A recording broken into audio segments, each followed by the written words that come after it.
Who do you think is currently working or leading almost in developing these standards and that harmonization? And what role is ISO or the UN or others currently playing?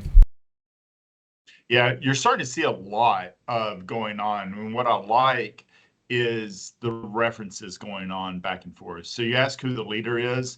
Honestly, some of the leadership I'm seeing from the standards coming out of Australia, Japan is amazing. But all of Europe, I would say, is probably 2 to 3 years ahead of the United States. I think we're just catching up.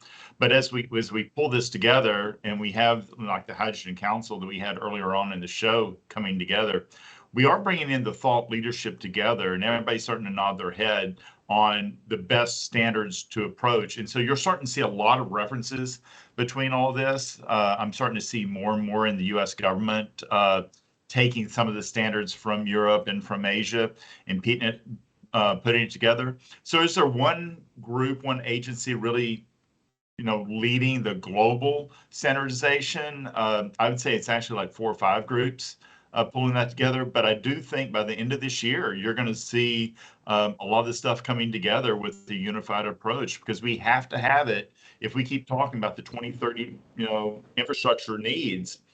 This has to be done, now, because as we're building the infrastructure as well as other companies are, we need to know what the standards are, and the ball really can't move. It needs to stay in the same place. And so that's a great question. I think the answer is going to be, let's see, especially after the big event, some of the big conferences we're going to be seeing in Europe coming up in the fall this year. I think a lot's going to come out of that, because it's going to be the first time where a lot of us have been able to meet face to face instead of these Zoom meetings. And those face-to-face meetings is where all this actually happens. So it's going to be an exciting year just for standards.